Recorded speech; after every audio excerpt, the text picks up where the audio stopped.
আসসালামু আলাইকুম। Fair study গ্রুপে আপনাদের সকলকে স্বাগতম। এই গ্রুপে আমরা বিসিএস এবং ব্যাংকের অত্যন্ত গুরুত্বপূর্ণ টপিকগুলো নিয়ে সবসময় আলোচনা করে থাকি। আজকে আমরা পিএসসি সিলেক্টেড 11 জন কবি সাহিত্যিকদের নিয়ে আলোচনা করব। এর আগে আমরা প্রিভিয়াস ভিডিওগুলোতে পিএসসি সিলেক্টেড 5 জন কবি সাহিত্যিকদের নিয়ে আলোচনা করেছিলাম। আজকে আমরা সে 5 জন কবি সাহিত্যিক সহ টোটাল 11 জন কবি সাহিত্যিকদের নিয়েই আলোচনা করব। তাই কেউ প্রিভিয়াস লেকচারগুলো যদি মিস করে থাকেন তাহলেও সমস্যা নেই, আজকের এই লেকচারটা সম্পূর্ণ ভালোভাবে পড়ে ফেললেও চলবে। তবে প্রিভিয়াস লেকচারগুলোতে গণিতের অংশ অ্যাড করা ছিল, গণিতের বিভিন্ন গুরুত্বপূর্ণ চ্যাপ্টার নিয়েও সেখানে আলোচনা করা হয়েছিল। তবে আজকের এই ভিডিওতে গণিত নিয়ে আলোচনা করা হবে না, শুধুমাত্র পিএসসি সিলেক্টেড 11 জন কবি সাহিত্যিকদের নিয়ে আলোচনা করা হবে। আর অবশ্যই আমাদের এই চ্যানেলটির সাথে থাকার জন্য আমাদের এই চ্যানেলটিকে সাবস্ক্রাইব করে দিবেন। ধন্যবাদ আপনাদের সকলকে। বেগম রোকেয়া সাখাওয়াত হোসেন, তিনি জন্মগ্রহণ করেন 1880 সালের 9 ডিসেম্বর এবং মৃত্যুবরণ করেন 1932 সালের 9 ডিসেম্বর। তিনি কোন গ্রামে জন্মগ্রহণ করেন? পায়রাবন্দ গ্রামে জন্মগ্রহণ করেন। কোন জেলায়? রংপুর জেলায়। থানা হচ্ছে মিঠাপুকুর থানা। কবে রোকেয়া দিবস পালিত হয়? 9 ডিসেম্বর, কারণ 9 ডিসেম্বরেই তিনি জন্মগ্রহণ করেছিলেন, আবার 9 ডিসেম্বরেই তিনি মৃত্যুবরণ করেন। তার রচিত উপন্যাসের নাম কি? তার রচিত উপন্যাসের নাম হচ্ছে পদ্মরাগ। এটা অনেকে কনফিউজ হয়ে কাজী নজরুল ইসলাম দাগায় ফেলে অপশনে, কিন্তু এটা কিন্তু বেগম রোকেয়া সাখাওয়াত হোসেন। তার শ্রেষ্ঠ গ্রন্থের নাম কি? অবরোধবাসিনী। নারী অধিকার প্রতিষ্ঠার জন্য তিনি কি প্রতিষ্ঠা করেন? আঞ্জুমান খাওয়াতিনে ইসলাম। তিনি কোন উপন্যাসটি ইংরেজিতে লিখেছিলেন? সুলতানাস ড্রিম। তিনি মূলত কি হিসেবে পরিচিত? মুসলিম নারী জাগরণের অগ্রদূত হিসেবে পরিচিত।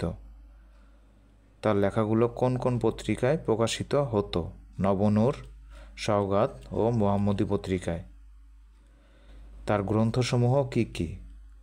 সুলতানার স্বপ্ন, অবরোধবাসিনী, পদ্মরাগ, মতিচুর। ছন্দে ছন্দে মনে রাখা যায় এই গ্রন্থসমূহগুলো হলো: সুলতানার স্বপ্ন ছিল অবরোধবাসিনীদের মুক্ত করে তাদের হাতে পদ্মরাগ ও মতিচুর ফুল তুলে দেওয়া। মীর মশাররফ হোসেন, তিনি 1847 সালে জন্মগ্রহণ করেন, 1911 সালে মৃত্যুবরণ করেন। বাংলা সাহিত্যে প্রথম সাহিত্যিক রচিত প্রথম উপন্যাস, প্রথম মুসলিম সাহিত্যিক রচিত প্রথম উপন্যাস হচ্ছে রত্নবতী, যেটা 1869 সালে প্রকাশিত হয়। মীর মশাররফ হোসেন সম্পাদিত পত্রিকা দুটির নাম কি? আজিজন নেহার ও হিতকরী। মীর মশাররফ হোসেনের প্রথম গ্রন্থ কোনটি? রত্নবতী। বাংলা সাহিত্যে মুসলিম সাহিত্যিক রচিত প্রথম নাটক কোনটি? বসন্ত কুমারী। বসন্ত কুমারী নাটকটা প্রকাশিত হয় 1873 সালে।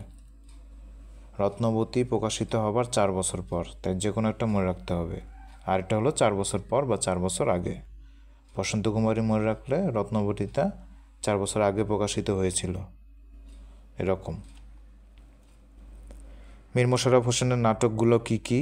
জমিদার দর্পণ, ফাঁস কাগজ, একি, বসন্ত কুমারী, বেহুলা গীতাভিনয়, টালা অভিনয়, ভাই ভাই এই তো চাই, বাঁধা খাতা। মীর মশাররফ হোসেনের গদ্য ও অন্যান্য গ্রন্থগুলো কি কি? গো জীবন, উদাসীন পথিকের মনের কথা, রত্নবতী, বিষাদ সিন্ধু, গোড়াই ব্রিজ, পঞ্চনারী। মীর মশাররফ হোসেনের একমাত্র প্রহসনের নাম কি? এর নাম হচ্ছে এর কি উপায়। মীর মশাররফ হোসেনের আত্মজীবনীমূলক উপন্যাসের নাম কি? গাজী মিয়ার বস্তানি। মীর মশাররফ হোসেনের আত্মজীবনীমূলক গ্রন্থ কি কি? আমার জীবনী ও কুলসুম জীবনী। মীর মশাররফ হোসেনের ছদ্মনাম কি? গাজী মিয়া। রবীন্দ্রনাথ ঠাকুর, প্রথমে আমরা এটা ডিটেলসে পড়বো, তারপর হচ্ছে প্রিভিয়াস ইয়ারের কোশ্চেনগুলো এরপরে দেয়া আছে এই ডিটেলসে পড়ার পরে, ঠিক আছে? তাহলে প্রথমে হলো রবীন্দ্রনাথ ঠাকুর, তার জন্ম হলো 1861 সালের 7ই মে।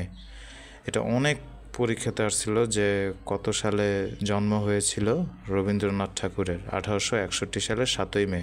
আবার বাংলা কত সালে জন্ম হয়েছিল এটাও গুরুত্বপূর্ণ। 1268 বঙ্গাব্দের 25শে বৈশাখ। ঠিক আছে, 1268 বঙ্গাব্দের 25শে বৈশাখ। ঠিক আছে। আর মৃত্যুবরণ করেন হচ্ছে 1941 সালের 7ই আগস্ট। 1941 সালের 7ই আগস্ট। আর বাংলার ক্ষেত্রে হলো 1348 বঙ্গাব্দের 22শে শ্রাবণ। 1348 বঙ্গাব্দের 22শে শ্রাবণ। ঠিক আছে। রবীন্দ্রনাথ ঠাকুরের বাবার নাম হচ্ছে দেবেন্দ্রনাথ ঠাকুর, তার মায়ের নাম হচ্ছে সারদা সুন্দর দেবী। মৃত্যুকালে রবীন্দ্রনাথ ঠাকুরের জন্ম হয়েছিল হচ্ছে 80 বছর। তার ডাকনাম হচ্ছে রবি, তার ছদ্মনাম হচ্ছে ভানুসিংহ ঠাকুর। তার কিছু উপাধি হচ্ছে গুরুদেব, কবিগুরু ও বিশ্বকবি। তার স্ত্রীর নাম হচ্ছে মৃণালিনী দেবী। রবীন্দ্রনাথ ঠাকুরের ছেলে ও মেয়ে রথীন্দ্রনাথ ঠাকুর, সমীন্দ্রনাথ ঠাকুর, মাধুরীলতা দেবী, মীরা দেবী এবং রেণুকা দেবী। তার পাঁচজন ছেলে মেয়ে আছে। তার ভাই বোন হচ্ছে 13 জন ভাই বোন। তিনি হচ্ছে 14তম সন্তান তার পিতামাতার। তার আগে আরও 13 জন তার ভাই বোন ছিল, বড় ভাই বোন। কলকাতার জোড়াসাঁকো ঠাকুর বাড়িতে তিনি জন্মগ্রহণ করেন। এটি একটি বুদ্ধিজীবী পরিবারে তিনি জন্মগ্রহণ করেন, কারণ তাদের পরিবারের সবাই ছিল অত্যন্ত মেধাবী এবং বিভিন্ন প্রতিভার অধিকারী। রবীন্দ্রনাথ ঠাকুরের বাবার নাম দেবেন্দ্রনাথ ঠাকুর। তার পিতা দেবেন্দ্রনাথ ঠাকুর ব্রাহ্ম সমাজ দ্বারা ব্যাপকভাবে প্রভাবিত হয়েছিলেন, তাই তিনি আধ্যাত্মিক পথ বেছে নিয়েছিলেন। রবীন্দ্রনাথ ঠাকুরের মাতার নাম সারদা দেবী।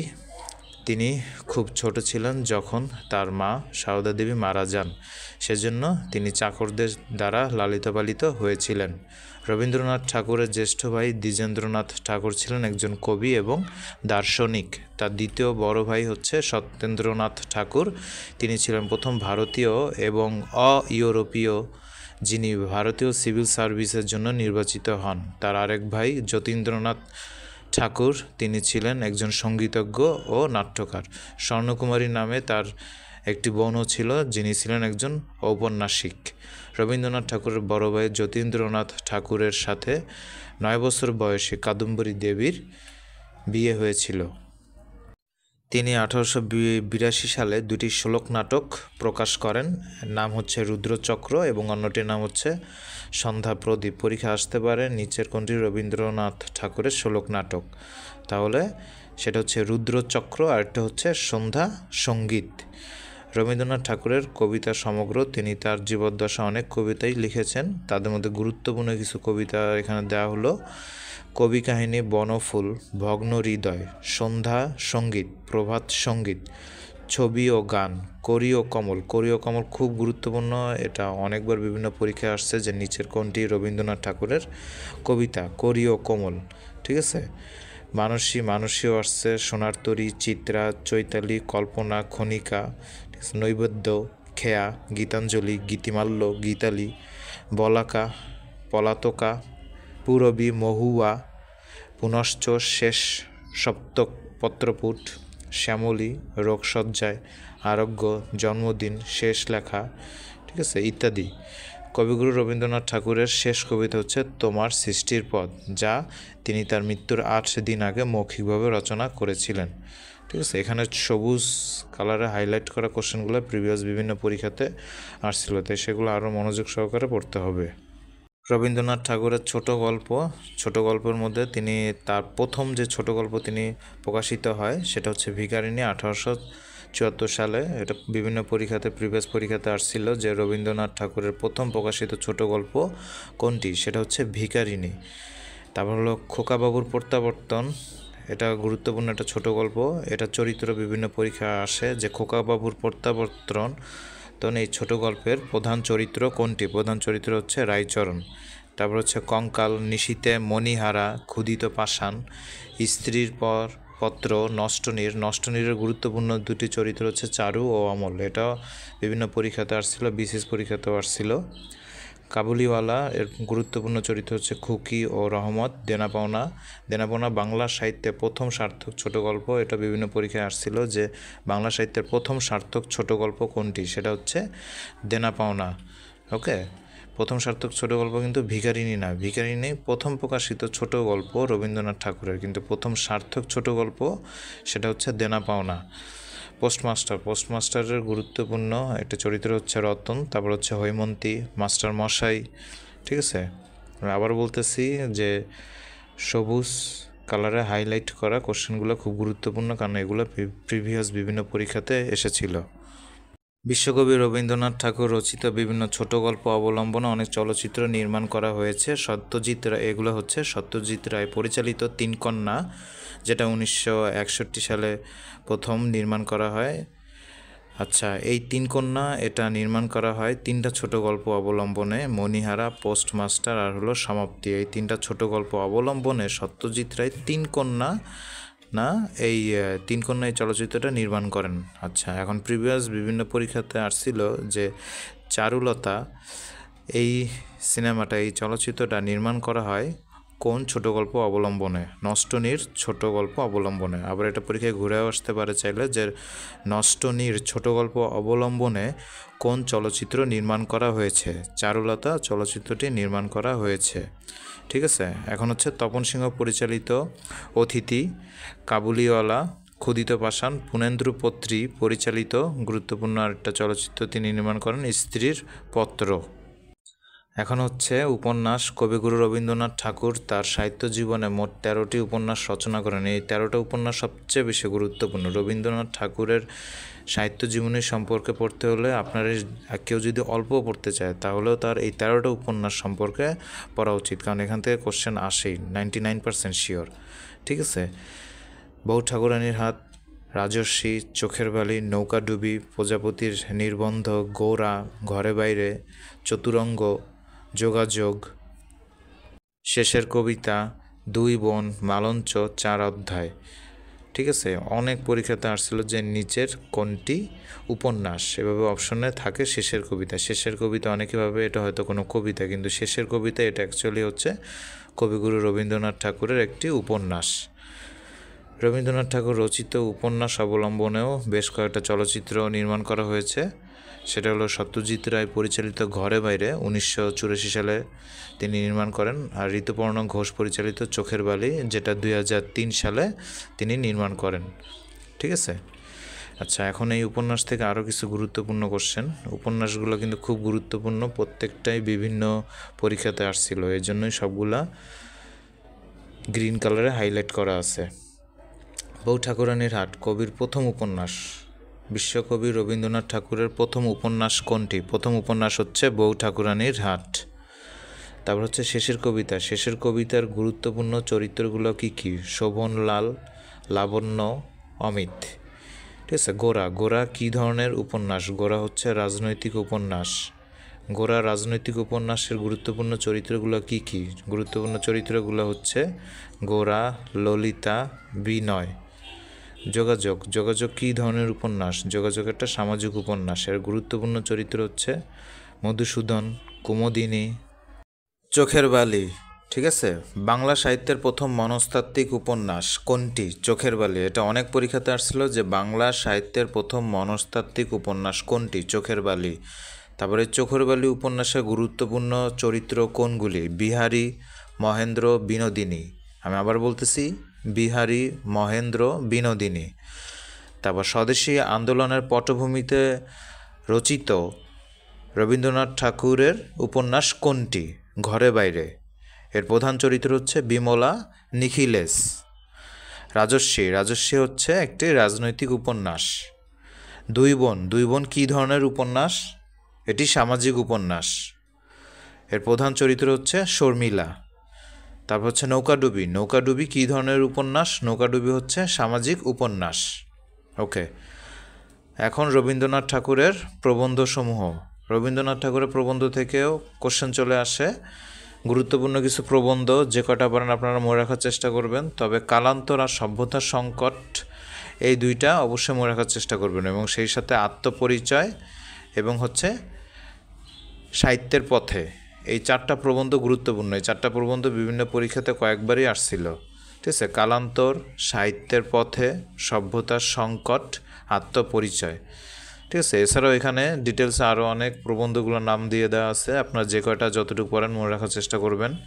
সমাজ, কালান্তর, ধর্ম, শান্তিনিকেতন, ভারতবর্ষ, ইতিহাস, সাহিত্য, সাহিত্যের পথে, সাহিত্যের স্বরূপ, প্রাচীন সাহিত্য, আধুনিক সাহিত্য, লোক সাহিত্য, শব্দতত্ত্ব, বাংলা ভাষা পরিচয়, ছন্দ, সঙ্গীত চিন্তা, শিক্ষা, ন্যাশনালিজম, রিলিজিয়ন অফ ম্যান, মানুষের ধর্ম, সভ্যতার সংকট, বিশ্ব পরিচয়, জীবন স্মৃতি, ছেলেবেলা, আত্মপরিচয়।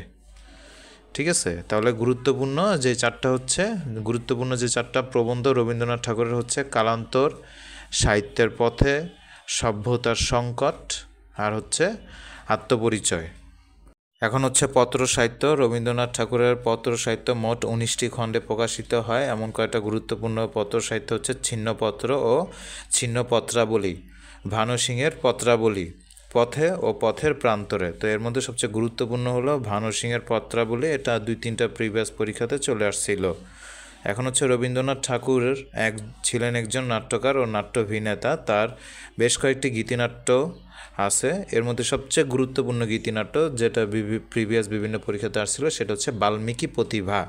এটার সাথেও আরেকটা আপনারা মনে রাখার চেষ্টা করবেন, সেটা হচ্ছে কাল মৃগয়া। তাহলে গীতিনাট্য এখানে গুরুত্বপূর্ণ 2টা গীতিনাট্য দেয়া হলো, বাল্মীকি প্রতিভা আর এটা হচ্ছে কাল মৃগয়া। এবার হচ্ছে কাব্যনাট্য গুরুত্বপূর্ণ 4টা কাব্যনাট্য এখানে দেওয়া হলো, যার মধ্যে আরও 2টা কাব্যনাট্য হচ্ছে সবচেয়ে বেশি গুরুত্বপূর্ণ। সেই 2টা কাব্যনাট্য হচ্ছে বিসর্জন আর হচ্ছে চিত্রাঙ্গদা। আর এছাড়াও যদি পারেন 4টাই মনে রাখার চেষ্টা করবেন, রাজা ও রানী একটা, বিসর্জন একটা, চিত্রাঙ্গদা একটা, আর এটা হচ্ছে মালিনী।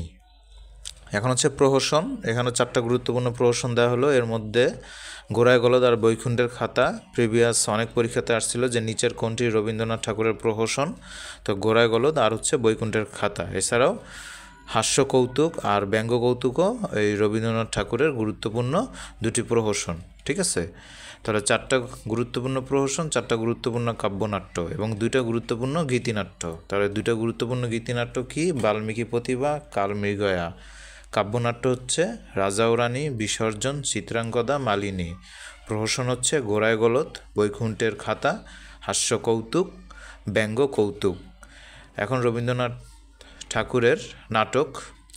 ঠিক আছে, 1908 সালের পর থেকে রবীন্দ্রনাথ ঠাকুর রূপক সাংস্কৃতিক তথ্যধর্মী নাট্য রচনা শুরু করেন। রবীন্দ্রনাথের এমন কয়েকটি রূপকধর্মী নাট্য রচনা হলো শারদোৎসব, রাজা, ডাকঘর, অচলায়তন, ফাল্গুনী, মুক্তধারা, রক্তকরবী, তাসের দেশ, কালের যাত্রা, প্রকৃতির প্রতিশোধ, বসন্ত। এখানে সবগুলা এই নাটকই গুরুত্বপূর্ণ। কালের যাত্রা তিনি শরৎচন্দ্র চট্টোপাধ্যায়কে উৎসর্গ করেন। কালের যাত্রা তিনি কাকে উৎসর্গ করেন? শরৎচন্দ্র চট্টোপাধ্যায়কে উৎসর্গ করেন। কালের যাত্রা কী ধরনের রচনা? এটা হচ্ছে রবীন্দ্রনাথ ঠাকুরের একটা নাটক। সেমভাবে রবীন্দ্রনাথ ঠাকুর নেতাজি সুভাষচন্দ্র বসুকে কোন নাটকটি উৎসর্গ করেন? তাসের দেশ নাটকটি উৎসর্গ করেন। বিশ্বকবি রবীন্দ্রনাথ ঠাকুর কাজী নজরুল ইসলামকে কোন নাটকটি উৎসর্গ করেন? বসন্ত নাটকটি উৎসর্গ করেন। এই নাটক খুব গুরুত্বপূর্ণ এবং এই নাটকগুলা কাকে উৎসর্গ করেন, কোন নাটক কাকে উৎসর্গ করেন সেগুলোও গুরুত্বপূর্ণ। ঠিক আছে, এখন হচ্ছে নৃত্যনাট্য। 1926 সালে রবীন্দ্রনাথ ঠাকুর নটীর পূজা নাটকে অভিনয়ের সঙ্গে সঙ্গে নাচ ও গানের প্রয়োগ ঘটিয়েছিলেন। পরে নাচ ও গানের সঙ্গে পরিবেশিত নাটক নৃত্যনাট্য নামে পরিচিতি লাভ করে। রবীন্দ্রনাথ ঠাকুরের এমন কয়েকটি নৃত্যনাট্য হলো নটীর পূজা, সাপমোচন, তাসের দেশ, নৃত্যনাট্য চিত্রাঙ্গদা, নৃত্যনাট্য চণ্ডালিকা এবং সেই সাথে শ্যামা। এখন হচ্ছে রবীন্দ্রসঙ্গীত। রবীন্দ্রনাথ ঠাকুর ধ্রুপদী, ভারতীয় সঙ্গীত, বাংলা লোকসঙ্গীত ও ইউরোপীয় সঙ্গীত এই 3 ধরনের সঙ্গীতের সংমিশ্রণ করে এক ধরনের শৈলীর জন্ম দেন, যা রবীন্দ্রসঙ্গীত নামে পরিচিত। পরীক্ষা আসতে পারে কয় ধরনের সঙ্গীতের মিশ্রণে রবীন্দ্রসঙ্গীত রচিত হয়েছিল? 3 ধরনের। এটা হলো ধ্রুপদী ভারতীয় সঙ্গীত, আর একটা হচ্ছে বাংলা লোকসঙ্গীত, আর একটা হচ্ছে ইউরোপীয় সঙ্গীত। রবীন্দ্রনাথ ঠাকুর 1915টি গান রচনা করেন। তার রচিত সব গান গীতবিতান গ্রন্থে সংকলিত আছে। ঠিক আছে। ব্যতিক্রম কোশ্চেন করতে চাইলে আসতে পারে রবীন্দ্রনাথ ঠাকুরের গানগুলি কোথায় সংকলিত আছে? গীত বিতান গ্রন্থে সংকলিত আছে। রবীন্দ্র নৃত্য সঙ্গীতের মতোই রবীন্দ্রনাথ ভারতের বিভিন্ন প্রদেশের লোকনৃত্য ধ্রুপদী নৃত্য শৈলীগুলির সংমিশ্রণে এক নতুন শৈলীর প্রবর্তন করেন। এই নতুন শৈলীটি রবীন্দ্র নৃত্য নামে পরিচিত। রবীন্দ্রসঙ্গীতের মতোই রবীন্দ্র নৃত্য বিভিন্ন জায়গার অঞ্চলের সংমিশ্রণে তিনি সেই রবীন্দ্র নৃত্যটা তৈরি করেন। এখন হচ্ছে ছবি অঙ্কন। ছবি আঁকতে রবীন্দ্রনাথের কোনো প্রথাগত শিক্ষা ছিল না। তিনি যে সমস্ত ছবি ও স্কেচ এঁকেছিলেন তা নিজের চেষ্টাতেই এঁকেছিলেন। তিনি 2500 এর বেশি ছবি এঁকেছিলেন এবং এর মধ্যে 1574টি ছবি শান্তিনিকেতনে সংরক্ষণ করা আছে। রবীন্দ্রনাথ ঠাকুরের আঁকা ছবিগুলো ফ্রান্সের প্যারিস শহরের পিগাল আর্ট গ্যালারিতে প্রদর্শিত হয়েছিল। এরপর সারা ইউরোপে তার আঁকা ছবি প্রদর্শিত হয়। জালিয়ানওয়ালাবাগ হত্যাকাণ্ডের পর রবীন্দ্রনাথ ঠাকুর নাইটহুড উপাধি ত্যাগ করেন। তিনি নিরীহ মানুষের উপর অত্যাচারের বিরুদ্ধে আওয়াজ তুলেছিলেন এবং ব্রিটিশ অত্যাচারী নীতিরও বিরোধিতা করেছিলেন। তিনি মহাত্মা গান্ধীর মতো সহিংসতার বিরোধিতা করেছিলেন। তিনি বিশ্বাস করতেন যে মানবতাই সবচেয়ে বড় জিনিস যা যুদ্ধ শেষ করতে পারে। রাজনৈতিক দৃষ্টিভঙ্গি রবীন্দ্রনাথ ঠাকুর সর্বদা জাতীয়তাবাদকে সমর্থন করেছেন। এটা তার দেশপ্রেম ছিল যে তিনি নাইট উপাধি ত্যাগ করেছিলেন। এটাই তার দেশপ্রেম, যে তিনি নাইট উপাধিতে ত্যাগ করেছিলেন। পরীক্ষায় আসে যে কী জন্য তিনি তার নাইট উপাধি বা নাইটহুড উপাধি ত্যাগ করেছিলেন। এটার কারণ হচ্ছে জালিয়ানওয়ালাবাগ হত্যাকাণ্ডের কারণে। ঠিক আছে। এখন হচ্ছে নোবেল পুরস্কার। 1913 সালের নভেম্বরে রবীন্দ্রনাথ ঠাকুর বিশ্বের সবচেয়ে মর্যাদাপূর্ণ পুরস্কার গীতাঞ্জলির জন্য সাহিত্যে নোবেল পুরস্কার লাভ করেন। তিনি সর্বপ্রথম কোনো বাঙালি এই নোবেল পুরস্কার পান এবং সর্বপ্রথম বাঙালি কোনো সাহিত্য নোবেল পুরস্কার পান। গীতাঞ্জলি একটা হচ্ছে কবিতার সংকলন যাতে মোট 103টা কবিতা আছে। অন্যান্য পুরস্কার ও সম্মাননা 1915 সালের 20 ডিসেম্বর কলকাতা বিশ্ববিদ্যালয় রবীন্দ্রনাথ ঠাকুরকে ডক্টর অফ লিটারেচার ডিগ্রি দিয়ে সম্মানিত করে। 1915 সালের 3 জুন রবীন্দ্রনাথ ঠাকুরকে ব্রিটেন নাইটহুড উপাধিতে ভূষিত করে, কিন্তু পরবর্তীতে তিনি ওই জালিয়ানওয়ালাবাগের হত্যাকাণ্ডের কারণে সেই উপাধি ত্যাগ করেন।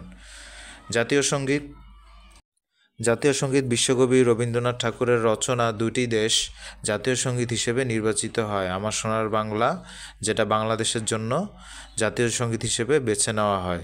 ঠিক আছে। আমার সোনার বাংলা আমি তোমায় ভালোবাসি 1905 সালে বঙ্গভঙ্গের সময় রবীন্দ্রনাথ ঠাকুর লিখেছিলেন, যা পরবর্তীতে বাংলাদেশের জাতীয় সঙ্গীত হিসেবে বেছে নেওয়া হয়। তা হলো জনগণমন অধিনায়ক জয় হে হলো ভারতের জাতীয় সঙ্গীত, যা রবীন্দ্রনাথ ঠাকুরের লেখা, যা 24শে জানুয়ারি 1950 সালে ভারতের জাতীয় সঙ্গীত হিসেবে নির্বাচিত হয়। এখন কবি রবীন্দ্রনাথের কিছু গুরুত্বপূর্ণ উক্তি। ভক্তের দাসত্বে স্বাধীনতা আছে, ভক্তের স্বাধীন দাসত্ব তেমনি প্রকৃত, প্রণয় স্বাধীন প্রণয়। এটা হলো আদর্শ প্রেম থেকে নেওয়া হয়েছে। এরপর হচ্ছে মানুষের বিশ্বজয়ের এই একটা পালা বস্তু জগতে, ভাবের জগতে তার আছে আরেকটা পালা। ব্যবহারিক বিজ্ঞানে একদিকে তার জয়স্তম্ভ, আরেক দিকে শিল্প সাহিত্যে। এটা নেওয়া হচ্ছে সাহিত্যের তাৎপর্য থেকে। এরপর হচ্ছে মনুষ্যত্ব থেকে নেওয়া হয়েছে যে প্রেম যাহা দান করে সেই দান যতই কঠিন হয় ততই তাহার সার্থকতার আনন্দ নিবিড় হয়। মানুষের ধর্ম থেকে নেওয়া হয়েছে যে স্বার্থ আমাদের যেসব প্রয়াসের দিকে ঠেলে নিয়ে যায় তার মূল প্রেরণা দেখি জীব প্রকৃতিতে। যা আমাদের ত্যাগের দিকে, তপস্যার দিকে নিয়ে যায় তাকেই বলি মনুষ্যত্ব বা মানুষের ধর্ম। তারপর প্রাণ করিও কোমল থেকে নেওয়া হয়েছে মরিতে চাহি না আমি সুন্দর ভুবনে, মানবের মাঝে আমি বাঁচিবারে চাই। এই সূর্য করে এই পুষ্পিত কাননে জীবন্ত হৃদয়ের মাঝে যদি স্থান পায়। এটা খুব গুরুত্বপূর্ণ একটি উক্তি, এটা বিভিন্ন পরীক্ষাতে কিন্তু আসছিল। ঠিক আছে।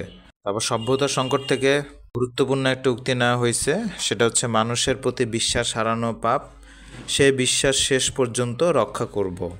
এটা খুব গুরুত্বপূর্ণ একটা লাইন, উক্তি সভ্যতা সংকট থেকে নেওয়া হয়েছে এবং এটা প্রিভিয়াস বিভিন্ন পরীক্ষাতে আসছিল। এটা ছাড়াও এটাতে আরও কিছু গুরুত্বপূর্ণ লাইন আছে, সেটা হচ্ছে আশা করব মহাপ্রলয়ের পরে বৈরাগের মেঘমুক্ত আকাশে ইতিহাসের একটা নির্মল আত্মপ্রকাশ হয়তো আরম্ভ হবে এই পূর্বাচলের সূর্যোদয়ের দিগন্ত থেকে। আরেকটা হচ্ছে আরেক দিন অপরাজিত মানুষ নিজের জয়যাত্রার অভিযানে সকল বাধা অতিক্রম করে অগ্রসর হবে তার মহৎ মর্যাদা ফিরে পাবার পথে। আরেকটা গুরুত্বপূর্ণ উক্তি হচ্ছে এইটারই সভ্যতার সংকটের, যে মনুষ্যত্বের অন্তহীন প্রতিকারহীন পরাভবকে চরম বলে বিশ্বাস করাকে আমি অপমান মনে করি। আগুনকে যে ভয় করে সে আগুনকে ব্যবহার করতে পারে না, এটা 4 অধ্যায় থেকে নেওয়া হয়েছে। আচ্ছা, এখন হচ্ছে প্রিভিয়াস বিভিন্ন কোশ্চেন যা রবীন্দ্রনাথ ঠাকুর থেকে আসছিল প্রিভিয়াস বিভিন্ন পরীক্ষাতে। প্রথম কোশ্চেন হচ্ছে রবীন্দ্রনাথ ঠাকুরকে গুরুদেব সম্মানে ভূষিত করেন কে? মহাত্মা গান্ধী। রবীন্দ্রনাথ ঠাকুরকে বিশ্বকবি সম্মানে ভূষিত করেন কে? ব্রহ্মবান্ধব উপাধ্যায়। রবীন্দ্রনাথ ঠাকুরকে কবিগুরু উপাধিতে ভূষিত করেন কে? ক্ষিতিমোহন সেন। রবীন্দ্রনাথ ঠাকুরকে ভারতের মহাকবি উপাধিতে ভূষিত করেন কে? চীনা কবি চি.সি. লিজন।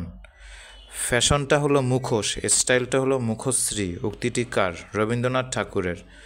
বঙ্গভঙ্গ বিক্ষোভ প্রামাণ্যচিত্রের পরিচালক কে? রবীন্দ্রনাথ ঠাকুর। বিবিসির বাংলা বিভাগ পরিচালিত জরিপে 2004-এর যে জরিপ হয়েছিল সেখানে সর্বকালের শ্রেষ্ঠ বাঙালির তালিকায় আছেন রবীন্দ্রনাথ ঠাকুর, দ্বিতীয়তম স্থানে আছেন। রবীন্দ্রনাথ ঠাকুরের আত্মজীবনী গ্রন্থের নাম কি? জীবনস্মৃতি ও ছেলেবেলা। ঢাকা বিশ্ববিদ্যালয়ে তিনি সর্বপ্রথম কবে আসেন? রবীন্দ্রনাথ ঠাকুর 1926 সালে আসেন। কোন বাঙালি প্রথম গ্রামীণ ক্ষুদ্র জীবন ও গ্রাম উন্নয়ন প্রকল্প প্রতিষ্ঠা করেন? রবীন্দ্রনাথ ঠাকুর। রবীন্দ্রনাথ ঠাকুর তার কতটি নাটকে অভিনয় করেন? 13টি। 1892 সালে রবীন্দ্রনাথ ঠাকুর কলকাতা থেকে কুষ্টিয়ার শিলাইদহ আসেন এবং একটি কাব্য রচনা করেন। তার নাম কি? সেটার নাম হচ্ছে সোনার তরী। রবীন্দ্রনাথ ঠাকুর কাজী নজরুল ইসলামকে কোন কাব্য উৎসর্গ করেন? বসন্ত। বসন্ত হচ্ছে একটি গীতিনাট্য। রবীন্দ্রনাথ ঠাকুর ঢাকায় আসেন কয়বার? 2বার, 1898 সালে এবং আরেকবার হচ্ছে 1926 সালে। 1926 সালে তখন তিনি ঢাকা বিশ্ববিদ্যালয়ে এসেছিলেন। মারা যাওয়ার পরে প্রকাশিত হয় কোন গ্রন্থ? রবীন্দ্রনাথ ঠাকুর মারা যাবার পরে, তার মৃত্যুর পরে কোন কোন গ্রন্থ প্রকাশিত হয়? শেষ লেখা প্রকাশিত হয় আর হচ্ছে ছড়া প্রকাশিত হয়। কারাগারে বন্দীদের উদ্দেশ্যে উৎসর্গ করেন রবীন্দ্রনাথ ঠাকুর তার কোন গ্রন্থ? 4 অধ্যায়। রবীন্দ্রনাথ ঠাকুরকে কলকাতা বিশ্ববিদ্যালয় থেকে কবে ডিলিট উপাধি দেয়া হয়? 1913 সালে। রবীন্দ্রনাথ ঠাকুর নিজের আঁকা ছবিগুলোকে কি বলেছেন? নিজের আঁকা ছবিগুলোকে বলেছেন শেষ বয়সের প্রিয়া। গীতাঞ্জলি এর ভূমিকা লেখেন কে? লেখেন ইংরেজ কবি ডব্লিউ.বি. ইয়েটস। আজি এ প্রভাতে রবির কর কেমনে পশিল প্রাণের পর, উক্তিটি কার? রবীন্দ্রনাথ ঠাকুরের নির্ঝরের স্বপ্নভঙ্গ থেকে নেওয়া হয়েছে এটা। শান্তিনিকেতন বা ব্রহ্মচর্যাশ্রম কত সালে প্রতিষ্ঠিত করেন? 1901 সালে। এটা কোথায় অবস্থিত? কলকাতার অদূরে বোলপুরে অবস্থিত। হিন্দু আর মুসলমানদের মিলনের জন্য রবীন্দ্রনাথ ঠাকুর কোন উৎসবের সূচনা করেন? রাখি বন্ধন। লালনের গানকে সর্বপ্রথম সংগ্রহ করেন কে? রবীন্দ্রনাথ ঠাকুর। টোটাল 298টা গান তিনি সংগ্রহ করেছিলেন। রবীন্দ্রনাথ ঠাকুরের শ্রেষ্ঠ কাব্য সংকলনের নাম কি? নাম হচ্ছে সঞ্চয়িতা। রবীন্দ্রনাথ বিশ্ববিদ্যালয় কোথায় স্থাপিত হচ্ছে? সিরাজগঞ্জের শাহজাদপুরে। রবীন্দ্রনাথের 4টি পত্রিকা সম্পাদনা করেন রবীন্দ্রনাথ। সে 4টা পত্রিকা হচ্ছে বঙ্গদর্শন, সাধনা, ভারতী আর হচ্ছে তথ্যবোধিনী। রবীন্দ্রনাথের পরিবারের বংশের নাম কি ছিল? নাম ছিল পিরালি ব্রাহ্মণ। রবীন্দ্রনাথকে ঢাকা বিশ্ববিদ্যালয় কবে ডিলিট উপাধি দেয়? 1936 সালে। আর্জেন্টিনার কোন মহিলা কবিকে রবীন্দ্রনাথ বিজয়া নাম দেন? ভিক্টোরিয়া ওকাম্পোকে। তাকে উৎসর্গ করেন পূরবী কাব্যটি। গীতাঞ্জলি কবে প্রথম প্রকাশিত হয়? 1910 সালে। সংস অফ অফারিংস কবে প্রকাশিত হয়? 1912 সালে এবং এটার জন্য তিনি নোবেল পুরস্কার পান 1913 সালে। পঞ্চভূত রবীন্দ্রনাথের কী ধরনের গ্রন্থ? এটি একটি প্রবন্ধ গ্রন্থ। 1905 সালের বঙ্গভঙ্গের বিরুদ্ধাচরণ করে রবীন্দ্রনাথ ঠাকুর রচিত গান কোনটি? বাংলার মাটি বাংলার জল। আমার সোনার বাংলা গগন হরকার সুরের অনুকরণে রচনা করেন কে? রবীন্দ্রনাথ ঠাকুর। মানুষের উপর বিশ্বাস হারানো পাপ, এটা কোন গদ্য রচনা? এর লাইন। সভ্যতার সংকট। রবীন্দ্রনাথের উৎসর্গ কী ধরনের গ্রন্থ? এটি একটি কাব্যগ্রন্থ। রবীন্দ্রনাথকে নিয়ে চলচ্চিত্র করেছে কোন দেশ? চীন। বাংলাদেশ রবীন্দ্রনাথ ঠাকুরকে নিয়ে ডাকটিকিট প্রকাশ করে কবে? তার 50তম মৃত্যুবার্ষিকীতে 1991 সালের 7 আগস্টে। 4 অধ্যায় কী ধরনের উপন্যাস? এটি একটি রাজনৈতিক উপন্যাস। রবীন্দ্রনাথ ঠাকুর তার নটির পূজা নাটকটি কোন ধর্মের কাহিনী অবলম্বনে লিখেছেন? বুদ্ধ ধর্ম। বাংলা ছোট গল্পের জনক বলা হয় কাকে? রবীন্দ্রনাথ ঠাকুরকে। রবীন্দ্রনাথ ঠাকুরের ছদ্মনাম কয়টি ছিল? 9টি ছিল। রবীন্দ্রনাথ ঠাকুরের ধ্বনি বিজ্ঞানের উপর লেখা গ্রন্থের নাম কি? গ্রন্থের নাম হচ্ছে শব্দতত্ত্ব। রবীন্দ্রনাথ ঠাকুরের প্রথম ছোট গল্প হচ্ছে ভিখারিণী। রবীন্দ্রনাথ ঠাকুরের বিজ্ঞান বিষয়ক গ্রন্থ হচ্ছে বিশ্ব পরিচয়। রবীন্দ্রনাথ ঠাকুরের চিরকুমার সভা হচ্ছে এক ধরনের কৌতুক নাটক। চিরকুমার সভা রবীন্দ্রনাথ ঠাকুর লেখেন একটা নাটক, সেটা হচ্ছে এক ধরনের কৌতুক নাটক। রবীন্দ্রনাথ নাইট উপাধি পান 1915 সালে, কিন্তু তিনি সেটা আবার ত্যাগ করেন 1919 সালে। রবীন্দ্রনাথের সর্বশেষ গদ্য রচনা কোনটি? সেটা হচ্ছে সভ্যতার সংকট, সর্বশেষ গদ্য রচনা। রবীন্দ্রনাথ ঠাকুরকে অক্সফোর্ড বিশ্ববিদ্যালয় কবে ডিলিট উপাধি দেয়? 1940 সালে। রবীন্দ্রনাথের জন্ম শতবার্ষিকীতে বহির্বিশ্বের প্রথম কোন দেশ তাকে নিয়ে ডাক টিকিট প্রকাশ করে? ব্রাজিল। শান্তিনিকেতন থেকে নোবেল চুরি হয় কত সালে? 2004 সালের 24শে মার্চ। এখন রবীন্দ্রনাথের সব কিছুর প্রথম লেখা গ্রন্থগুলি এখানে দেওয়া হলো। রবীন্দ্রনাথের প্রথম রচনা সংকলন হচ্ছে চয়নিকা। রবীন্দ্রনাথ ঠাকুরের প্রথম লেখা উপন্যাস হচ্ছে করুণা। রবীন্দ্রনাথ ঠাকুরের প্রথম লেখা কাব্যগ্রন্থ হচ্ছে কবি কাহিনী। রবীন্দ্রনাথ ঠাকুরের প্রথম প্রকাশিত গীতিনাট্য হচ্ছে বাল্মীকি প্রতিভা। রবীন্দ্রনাথ ঠাকুরের প্রথম প্রকাশিত উপন্যাস হলো বউ ঠাকুরানীর হাট। প্রবন্ধ গ্রন্থ প্রথম হলো বিবিধ প্রসঙ্গ। প্রথম মনস্তাত্ত্বিক উপন্যাস হলো চোখের বালি। আর রবীন্দ্রনাথ ঠাকুরের যে উপন্যাসটি ছোট গল্পধর্মী সেটা হচ্ছে নষ্ট কায়কবাদ। তিনি জন্মগ্রহণ করেন 1857 সালে, মৃত্যুবরণ করেন 1951 সালে। তিনি আধুনিক বাংলা সাহিত্যের প্রথম বাঙালি মুসলমান কবি ছিলেন এবং বাঙালি মুসলমান কবিদের মধ্যে তিনিই প্রথম মহাকাব্য লেখেন এবং তিনিই প্রথম সনেট রচয়িতা। তার প্রকৃত নাম হচ্ছে মোহাম্মদ কাজেম আল কুরেশি। তিনি মহাশ্মশান মহাকাব্যটি কত সালে লিখেন? 1904 খ্রিস্টাব্দে লেখেন। কোন ঘটনা অবলম্বনে তিনি মহাশ্মশান মহাকাব্যটি লিখেন? পানিপথের তৃতীয় যুদ্ধের কাহিনী অবলম্বনে। তার বিখ্যাত কাব্যগ্রন্থগুলোর নাম কি কি? প্রথমে হলো বিরহ বিলাপ। বিরহ বিলাপ 1870 খ্রিস্টাব্দে তিনি লেখেন। এটি তার প্রথম কাব্যগ্রন্থ। এটি তিনি 13 বছর বয়সে লিখেছিলেন। তার 13 বছর বয়সে এটা প্রকাশিত হয়। তারপরে তিনি অশ্রুমালা লিখেন 1895 সালে। এটি একটি গীতিকাব্য। এছাড়াও তিনি কুসুম কানন, মন্দাকিনী ধারা, শিব মন্দির, অমিয় ধারা, শ্মশান ভস্য, মহরম শরীফ এই কাব্যগ্রন্থগুলো তিনি লিখেছিলেন। তার রচিত গুরুত্বপূর্ণ একটা কবিতার নাম হচ্ছে বাংলা আমার। তার অশ্রুমালা কাব্যগ্রন্থের মূল সুর কি? মূল সুর হচ্ছে প্রেম বেদনা, আবেগ ও আনন্দ বিরহ। জসীমউদ্দিন জন্মগ্রহণ করেন 1903 সালে, মৃত্যুবরণ করেন 1976 সালে। তিনি ফরিদপুর জেলার মাতুতালয় তাম্বুলখানা গ্রামে জন্মগ্রহণ করেন। তার উপাধি হচ্ছে পল্লী কবি। তিনি ছাত্র থাকা অবস্থায় তার কোন কবিতা কলকাতা বিশ্ববিদ্যালয়ের মাধ্যমিকের পাঠে তালিকাভুক্ত করা হয়? কবর কবিতা। কবর কবিতাটি জসীমউদ্দিনের কোন কাব্যগ্রন্থের অন্তর্ভুক্ত? রাখালি। আর এই কবিতাটি কোন পত্রিকায় প্রকাশিত হয়? কল্লোল পত্রিকায় প্রকাশিত হয়। নকশিকাঁথার মাঠ কাব্যগ্রন্থটি কত সালে প্রকাশিত হয়? 1929 সালে প্রকাশিত হয়। নকশিকাঁথার মাঠ কাব্যগ্রন্থটির ইংরেজি অনুবাদের নাম কি? Field of the embroidery quilt. নকশিকাঁথার মাঠ কাব্যগ্রন্থটি ইংরেজিতে অনুবাদ করেন কে? E.M. মিলফোর্ড। কবি জসীমউদ্দীনের একমাত্র উপন্যাসের নাম কি? বোবা কাহিনী। কবি জসীমউদ্দীনের রচিত নাটকগুলো কি কি? পদ্মাপার, বেদের মেয়ে, মধুমালা, পল্লীবধূ ও গ্রামের মায়া। জসীমউদ্দীনের বিখ্যাত কাব্যগ্রন্থগুলো কি কি? রঙিলা নায়ের মাঝি, হাসু, রূপবতী, সখিনা, রাখালি, বালুচরের সজনবাদিয়ার ঘাট, মাটির কান্না, নকশিকাঁথার মাঠ, এক পয়সার বাঁশি।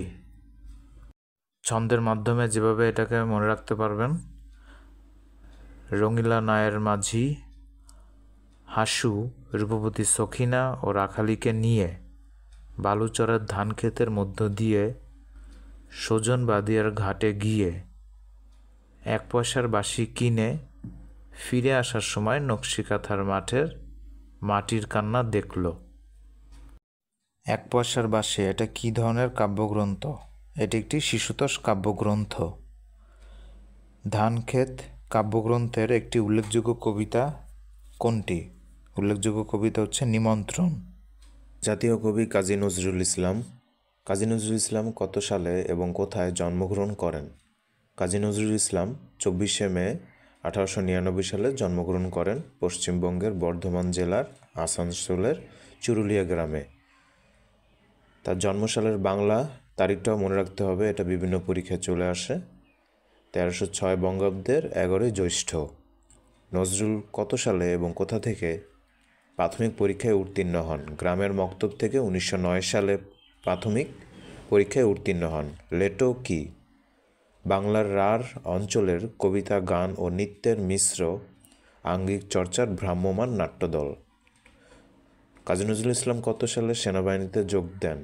1917 সালে শিয়ারশোল স্কুলে 10ম শ্রেণীর প্রিটেস্ট দিয়ে সেনাবাহিনীর সৈনিক পদে 49 নম্বর বাঙালি পল্টনে যোগ দিয়ে করাচি যান এবং 1920 সালের শুরুতে বাঙালি রেজিমেন্ট ভেঙে দেওয়া হলে তিনি করাচি ত্যাগ করে কলকাতায় এসে 32 নং কলেজ স্ট্রিটের বঙ্গীয় মুসলমান সাহিত্য সমিতির অফিসে আশ্রয় গ্রহণ করেন।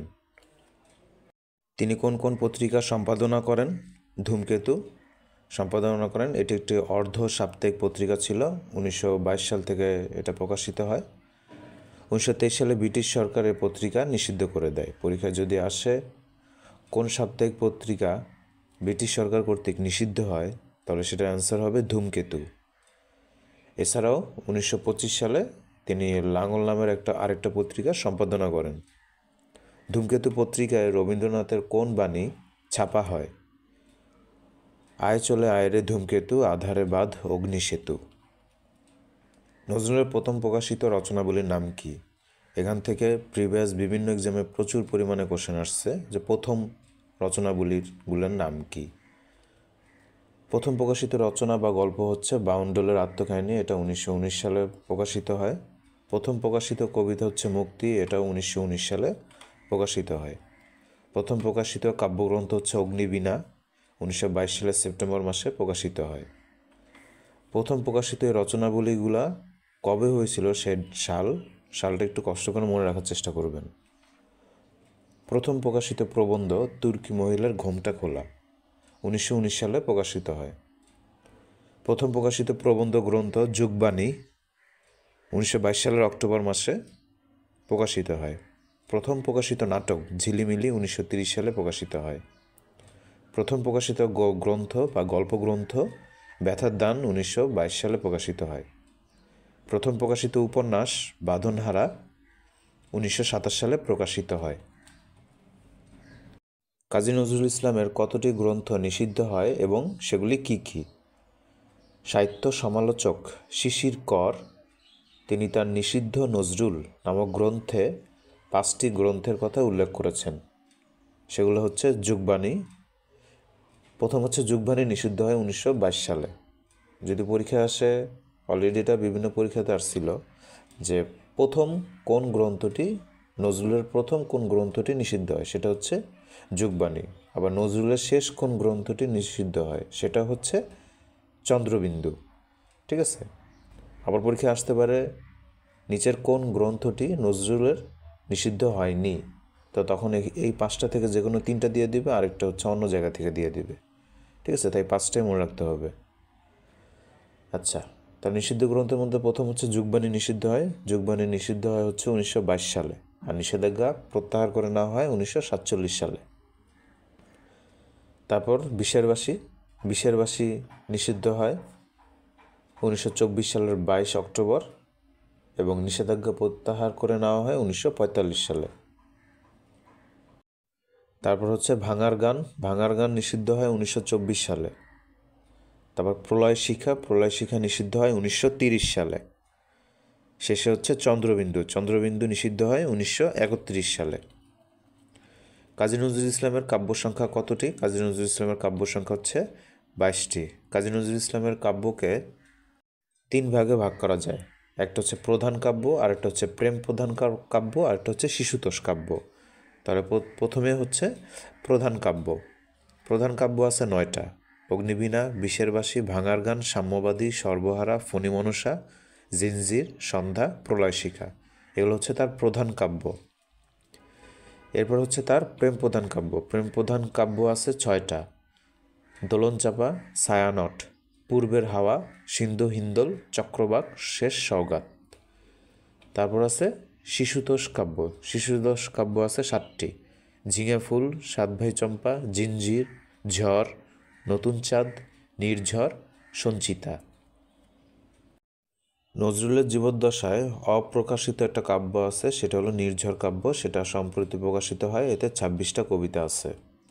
নজরুলের উপন্যাস কয়টি ও কী কী? নজরুলের উপন্যাস হচ্ছে 3টি: বাঁধনহারা, মৃত্যুক্ষুধা, কুহেলিকা। প্রবন্ধ গ্রন্থ নজরুলের হচ্ছে যুগবাণী, রাজবন্দির জবানবন্দি, দুর্দিনের যাত্রী, ধূমকেতু, রুদ্রমঙ্গল। গল্পগ্রন্থ নজরুলের গল্পগ্রন্থ আছে 3টা: ব্যথার দান, রিক্তের বেদন, আর হচ্ছে শিউলিমালা। ব্যথার দান, রিক্তের বেদন আর শিউলিমালা। এই গল্পগ্রন্থ 3টা খুব গুরুত্বপূর্ণ, এবং সেই সাথে ইতিহাস গ্রন্থ যে 3টা আছে সেই 3টাও গুরুত্বপূর্ণ। ইতিহাস গ্রন্থ 3টা হচ্ছে, আমি আবার বলতেছি, উপন্যাস 3টা হচ্ছে, আমি আবার বলতেছি, বাঁধনহারা, মৃত্যুক্ষুধা এবং কুহেলিকা। এখন কিছু গুরুত্বপূর্ণ কবিতা: কবিবাণী, পূজারিণী নেওয়া হচ্ছে দোলনচাঁপা থেকে, বিজয়িনী, চৈতি হাওয়া, ছায়ানট, সাম্যবাদী, মানুষ, নারী, কুলি মজুর, অগ্রপথিক, ওমর ফারুক, আমার কৈফিয়ত, কান্ডারি হুঁশিয়ার। কাজী নজরুল ইসলামের সম্পাদিত কিছু পত্রিকা: লাঙ্গল সাপ্তাহিক পত্রিকা, ধূমকেতু অর্ধ সাপ্তাহিক পত্রিকা, নবযুগ সান্ধ্য দৈনিক পত্রিকা। চল কবিতাটি নতুনের গান শিরোনামে 1928 সালে শিক্ষা পত্রিকায় প্রকাশিত হয়, বাংলা 1335 বঙ্গাব্দে। কাজী নজরুল ইসলাম কী পদক পান? তিনি জগত্তারিণী স্বর্ণপদক পান কলকাতা বিশ্ববিদ্যালয় থেকে 1945 সালে। ভারত সরকার থেকে তিনি পদ্মভূষণ উপাধি পদক পান 1960 সালে। রবীন্দ্র ভারতী থেকে তিনি ডি.লিট পদক পান 1969 সালে। ঢাকা বিশ্ববিদ্যালয় থেকে তিনি ডি.লিট পদক পান 1974 সালে। 21শে পদক পান বাংলাদেশ সরকারের কাছ থেকে 1976 সালে। এখন হচ্ছে চলচ্চিত্রে কাজী নজরুল ইসলাম। ধূপছায়া 1931 সালে মুক্তি পায়। এই চলচ্চিত্রে তিনি ছিলেন একজন চলচ্চিত্রকার। তারপর হচ্ছে ধ্রুব 1934 সালে প্রকাশিত হয়। এই ছবিতে কাজী নজরুল ইসলাম নায়কের ভূমিকা অবতীর্ণ হন এবং তার চরিত্র ছিল নারায়ণ। খুকি ও কাঠবিড়ালি কাব্য দুটিও চলচ্চিত্রে রূপান্তরিত করা হয় কবির। কাজী নজরুল ইসলামকে কবে বাংলাদেশে আনা হয়? 1972 সালে 24শে মে। কাজী নজরুল ইসলামকে কবে জাতীয় কবি ঘোষণা করা হয়? 1972 সালে 24 মেতেই ঘোষণা করা হয়। এই দুইটা কোশ্চেন প্রিভিয়াস বিভিন্ন পরীক্ষাতে অনেকবার আসছিল। ঠিক আছে, এই ডেটটা মনে রাখবেন, 1972 সালের 24শে মে। 1972 সালের 24শে মে কাজী নজরুল ইসলামকে বাংলাদেশে আনা হয় এবং সেই দিনই জাতীয় কবি হিসেবে ঘোষণা করা হয়। কাজী নজরুল ইসলামকে কবে বাংলাদেশের নাগরিকত্ব প্রদান করা হয়? সালের 18 ফেব্রুয়ারি সালের 18 ফেব্রুয়ারি কবির মৃত্যুর 6 মাস পূর্বে প্রদান করা হয় নাগরিকত্ব। কাজী নজরুল ইসলাম কর্তৃক অনুবাদ গ্রন্থের নাম হচ্ছে রুবায়াত-ই ওমর খৈয়াম। এখন বিগত পরীক্ষায় আসা বিভিন্ন প্রশ্ন। কাজী নজরুল ইসলামের জন্মসাল কবে? 1899 সালে। কাজী নজরুল ইসলামের জন্ম তারিখ কোনটি? 11 জ্যৈষ্ঠ। বিদ্রোহী কবি কাজী নজরুল ইসলামের জন্ম বাংলা সন কত সালে? 1306 সালে, 1306 বঙ্গাব্দে। কাজী নজরুল ইসলামের জন্মস্থান কোথায়? বর্ধমানে। কাজী নজরুল ইসলামের জীবনকাল কোনটি? 1899 থেকে 1976 খ্রিস্টাব্দ পর্যন্ত। কবি কাজী নজরুল ইসলামের কবর কোথায় অবস্থিত? ঢাকা বিশ্ববিদ্যালয়ের মসজিদের পাশে। কাজী নজরুল ইসলাম প্রথম কবে ঢাকায় আসেন? 1926 সালে। নজরুলকে কোন সালে ভারত থেকে স্থায়ীভাবে বাংলাদেশে আনা হয়? 1972 সালে। ঢাকা বিশ্ববিদ্যালয়ে কাজী নজরুল ইসলামকে ডক্টরেট ডিগ্রি প্রদান করে কত সালে? 1974 সালে। ধূমকেতু কোন কবির ছদ্মনাম? কাজী নজরুল ইসলামের ছদ্মনাম। বাংলাদেশের জাতীয় কবি কে? কাজী নজরুল ইসলাম। কাজী নজরুল ইসলাম তার কবিতায় কালা পাহাড়কে স্মরণ করেছেন কেন? প্রচলিত ধর্ম সংস্কার বিদ্বেষী ছিলেন বলে।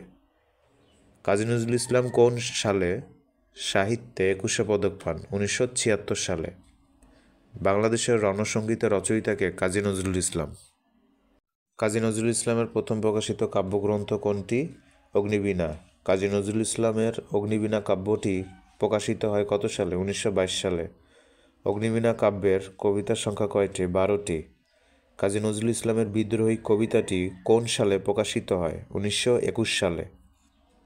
কাজী নজরুল ইসলামের বিদ্রোহী কবিতাটি প্রথম কোথায় প্রকাশিত হয়? সাপ্তাহিক বিজলিতে।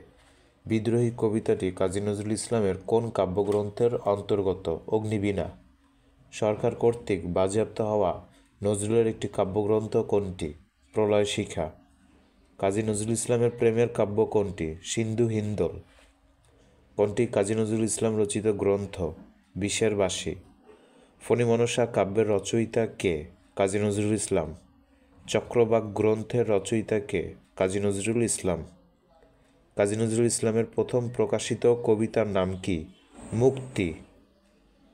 কাজী নজরুল ইসলামের প্রথম প্রকাশিত লেখা কোনটি? বাউন্ডেলের আত্মকাহিনী। হাসি ও ব্যঙ্গের কাব্য কোনটি নজরুল ইসলামের? চন্দ্রবিন্দু। ঢাকার নবাব পরিবারে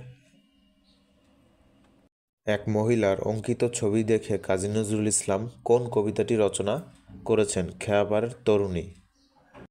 দোলনচাঁপা কাব্যগ্রন্থটির রচয়িতাকে? কাজী নজরুল ইসলাম। বিষের বাঁশি কে রচনা করেন? কাজী নজরুল ইসলাম। সঞ্চিতা কোন কবির কাব্য সংকলন? কাজী নজরুল ইসলাম। কাজী নজরুল ইসলাম সঞ্চিতা কাব্যটি কাকে উৎসর্গ করেছিলেন? রবীন্দ্রনাথ ঠাকুরকে। কোন কবিতা রচনার কারণে কাজী নজরুল ইসলামের কারাদণ্ড হয়েছিল? আনন্দময়ীর আগমনে।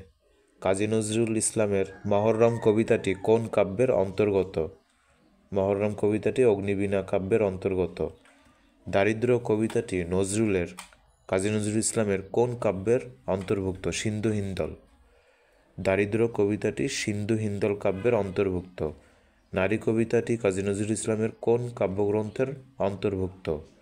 নারী কবিতাটি সাম্যবাদী কাব্যগ্রন্থের অন্তর্ভুক্ত। কাজী নজরুল ইসলামের কান্ডারি হুঁশিয়ার কবিতাটি কোন কাব্যের অন্তর্গত? কান্ডারি হুঁশিয়ার কবিতাটি সর্বহারা কাব্যগ্রন্থের অন্তর্গত। কাজী নজরুল ইসলামের সাম্যবাদী কবিতাটি প্রথম কোন পত্রিকায় প্রকাশিত হয়? লাঙল পত্রিকায় প্রকাশিত হয়। সাম্যবাদী কবিতাটি লাঙল কবিতায় প্রথম প্রকাশিত হয়। একই সনে জন্মগ্রহণ করেছেন কোন দুই কবি? কাজী নজরুল ইসলাম এবং জীবনানন্দ দাশ। কাজী নজরুল ইসলাম এবং জীবনানন্দ দাশ দুজনই 1899 সালে জন্মগ্রহণ করেন। কাজী নজরুল ইসলামের বিদ্রোহী কবিতার মূল সুর কি? মূল সুর হচ্ছে স্বরাজ প্রতিষ্ঠা করা বা স্বরাজ প্রতিষ্ঠা।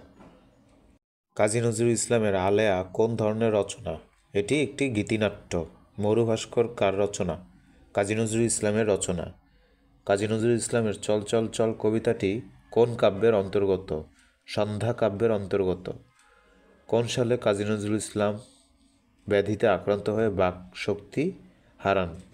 10 অক্টোবর 1942 সালে মাত্র 43 বছর বয়সে তিনি দুরারোগ্য রোগ ব্যাধিতে আক্রান্ত হন, এই পিক্স ডিজিজে আক্রান্ত হন। ভোর হলো দোর খোলো কুকুমনি ওঠরে কবিতার কবিকে কাজী নজরুল ইসলাম। কাজী নজরুল ইসলামের মৃত্যুক্ষুধা উপন্যাস কাদের পটভূমিতে রচিত? গরিব দুঃখীদের পটভূমিতে এই মৃত্যুক্ষুধা উপন্যাস রচিত। 30 সালে প্রতিষ্ঠিত বিশ্ববিদ্যালয়টির নাম কি? কবি কাজী নজরুল ইসলাম বিশ্ববিদ্যালয়। কবি কাজী নজরুল ইসলাম রচিত রাজবন্দির জবানবন্দি কি? এটি একটি প্রবন্ধ গ্রন্থ। বউ কথা কও বউ কথা কও কও কথা অভিমানিনী, সেদে সেদে কেঁদে কেঁদে যাবে যত যামিনী, এই কবিতাংশটুকুর কবি কে? কবি কাজী নজরুল ইসলাম। বিশ্বের যা কিছু মহান সৃষ্টি চিরকল্যাণকর, অর্ধেক তার করিয়াছে নারী অর্ধেক তার নর। কবিতাংশটুকু কোন কবির লেখা? কবি কাজী নজরুল ইসলামের। অগ্নিবীণা কাব্যগ্রন্থের শেষ কবিতার নাম কি? মহররম। আজি সৃষ্টি সুখের উল্লাসে কবিতাটি কোন কাব্যের অন্তর্ভুক্ত? দোলনচাঁপা। কাজী নজরুল ইসলামকে নিয়ে কোন দেশে চলচ্চিত্র নির্মাণ করা হয়? কানাডাতে। দুর্দিনের যাত্রী গ্রন্থের রচয়িতা কে? কাজী নজরুল ইসলাম। মন্দির ও মসজিদ প্রবন্ধটি লিখেছেন কে? কাজী নজরুল ইসলাম। চিত্তনামা কাব্যগ্রন্থের রচয়িতা কে? কাজী নজরুল ইসলাম। চাষি ওরা নয়কো চাষা নয়কো ছোট লোক বলেছেন কে? কাজী নজরুল ইসলাম। কাজী নজরুল ইসলামের প্রথম প্রকাশিত গ্রন্থ কোনটি? ব্যথার দান। কাজী নজরুল ইসলামের লেখা ঝিলিমিলি গ্রন্থখানি এটি কী ধরনের গ্রন্থ? এটি একটি নাটক। রমজানের ওই রোজা শেষে এলো খুশির ঈদ গানটির রচয়িতা কে? কাজী নজরুল ইসলাম। মম এক হাতে বাঁকা বাঁশের বাঁশুরি আর হাতে রণতুর্য, এটি কাজী নজরুল ইসলামের কোন কবিতার চরণ? বিদ্রোহী। গাহি সাম্যের গান ধরণীর হাতে দিল যারা আনি ফসলের ফরমান, পংক্তিটি কাজী নজরুল ইসলামের কোন কবিতার অংশ? জীবন বন্দনা। দুর্গম গিরি কান্তার মরু দুস্তর পারাবার হে গানটির রচয়িতা কে? কাজী নজরুল ইসলাম। সাম্যের গান গাই আমরা চক্ষে পুরুষ রমণী কোনো ভেদাভেদ নাই, কবিতাংশটুকু রচয়িতা কে? কাজী নজরুল ইসলাম। আমি চিরদুর্দম দুর্বিনীত নৃশংস মহাপ্রলয়ের আমি নটরাজ, আমি সাইক্লোন আমি ধ্বংস, পংক্তিটি কবি কাজী নজরুল ইসলামের কোন কবিতার অংশ? বিদ্রোহী কবিতার অংশ। অগ্নিবীণা কাব্যে কবিতার সংখ্যা কয়টি? 12টি। 2024 সালে জাতীয় কবি কাজী নজরুল ইসলামের কততম জন্মদিন পালন করা হয়? 125তম। 1941 সালের 7 আগস্ট কাজী রবীন্দ্রনাথের মৃত্যুতে শোকাহত কাজী নজরুল ইসলাম তাৎক্ষণিকভাবে কী রচনা করেন? রবিহারা। 1348 সালের 22 শ্রাবণ 1941 সালের 7 আগস্ট রবীন্দ্রনাথের মহাপ্রয়াণ হয়। শোকাহত নজরুল তখন রবিহারা এবং সালাম অস্ত রবি নামে দুটি কবিতা লিখেন। এই কবিতা দুটি যথাক্রমে 1348 সালের ভাদ্র মাস মাসিক মোহাম্মদী পত্রিকায় প্রকাশিত হয়। রবিহারা কবিতাটি তখন নজরুল কলকাতা বেতারে নিজে আবৃত্তিও করেছিলেন। কবিতাটি তিনি নিজ কণ্ঠে হিজ মাস্টার্স ভয়েসে রেকর্ড করেন। ফররুখ আহমেদ 1918 সালে জন্মগ্রহণ করেন, 1974 সালে মৃত্যুবরণ করেন। ফররুখ আহমেদ কোথায় জন্মগ্রহণ করেন? মাঝেল গ্রাম, যশোরে। ইসলামী পুনর্জাগরণের কবি কাকে বলা হয়? ফররুখ আহমেদকে। ফররুখ আহমেদ রচিত শিশুতোষ গ্রন্থের নাম কি? পাখির বাসা। ফররুখ আহমেদ রচিত সাতসাগরের মাঝি গ্রন্থে কতটি কবিতা আছে? 19টি কবিতা আছে। ফররুখ আহমেদ রচিত পাখির বাসা গ্রন্থের জন্য তিনি কোন পুরস্কার লাভ করেন? ইউনেস্কো পুরস্কার। 1966 সালে এটি লাভ করেন। ফররুখ আহমেদ রচিত কাব্যগ্রন্থগুলোর নাম কি কি? সিন্দাবাদ, সাতসাগরের মাঝি, হাতেম তাই, সিরাজুম মুনিরা, নৌফেল, মুহূর্তের কবিতা। মুহূর্তের কবিতা। যে ছন্দের মাধ্যমে এগুলো মনে রাখা যাবে সেগুলো হলো ঝড়ের কবলে পড়ে সাতসাগরের মাঝি, হাতেম তাই নামক এক, সিন্দাবাদ, সিরাজুম মুনিরা ও নৌফেলকে মুহূর্তের কবিতা পড়তে বললেন। দীনবন্ধু মিত্র 1830 সালে জন্মগ্রহণ করেন, 1873 সালে মৃত্যুবরণ করেন। দীনবন্ধু মিত্র মূলত কী ছিলেন? তিনি একজন নাট্যকার ছিলেন। তার বিখ্যাত নাটকটির নাম কি? নীলদর্পণ। নীলদর্পণ কবে প্রকাশিত হয়? 1860 খ্রিস্টাব্দে প্রকাশিত হয়। কোথা থেকে প্রকাশিত হয়? ঢাকা থেকে প্রকাশিত হয়। কে নীলদর্পণ নাটকটিকে ইংরেজিতে অনুবাদ করেন? মাইকেল মধুসূদন দত্ত। মাইকেল মধুসূদন দত্ত কী নামে ইংরেজিতে অনুবাদ করেন নীলদর্পণকে? The indigo planting mirror.